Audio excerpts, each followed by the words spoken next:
NTRC এর 19তম বিজ্ঞপ্তি জানুয়ারিতে আসছে বড় পরিবর্তন। আগামী বছরের জানুয়ারিতে প্রকাশিত হতে পারে 19তম শিক্ষক নিবন্ধনের বিজ্ঞপ্তি। এই নিবন্ধনে বেশ কিছু পরিবর্তন আসতে পারে বলে জানিয়েছে বেসরকারি শিক্ষক নিবন্ধন ও প্রত্যয়ন কর্তৃপক্ষ। এনটিআরসি এর কর্মকর্তারা জানান, জানুয়ারির প্রথম সপ্তাহে নিবন্ধন পরীক্ষায় সংযোজন বিয়োজন নিয়ে সভা করা হবে ও সবাই সবকিছু চূড়ান্ত হতে পারে। সেক্ষেত্রে জানুয়ারির শেষের দিকে 19তম শিক্ষক নিবন্ধন পরীক্ষার বিজ্ঞপ্তি প্রকাশ করা হতে পারে। প্রতিষ্ঠানটির সদস্য মোহাম্মদ নূরে আলম সিদ্দিকী বলেন, নিবন্ধন পরীক্ষায় বেশ কিছু পরিবর্তনের বিষয়ে ভাবা হচ্ছে, তবে এগুলো এখনো চূড়ান্ত হয়নি। সনদ অর্জনের পর প্রার্থীদের যেন বসে থাকতে না হয়, আমরা সেই চেষ্টা করছি।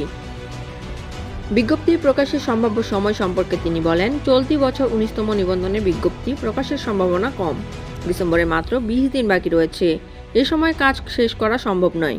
আগামী বছরের শুরুতে অর্থাৎ জানুয়ারির দিকে বিজ্ঞপ্তি প্রকাশের জন্য কাজ চলছে। শূন্যপদ না থাকলে নিবন্ধন পরীক্ষা নয়। এনটিআরসিএ সূত্র জানায়, শিক্ষক নিবন্ধন সনদ অর্জন করার পরও অনেক প্রার্থী বেকার থাকছেন।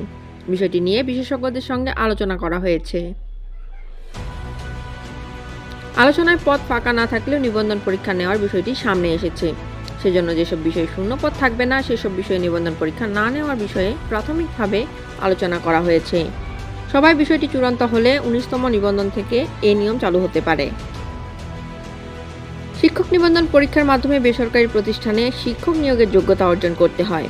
2005 সালে প্রতিষ্ঠার পর থেকে এখন পর্যন্ত 18টি নিবন্ধনের বিজ্ঞপ্তি প্রকাশ করেছে এনটিআরসিএ। নিবন্ধন সনদের মাধ্যমে 1 লাখের বেশি প্রার্থীকে বিভিন্ন শিক্ষা প্রতিষ্ঠানে নিয়োগের সুপারিশ করেছে প্রতিষ্ঠানটি।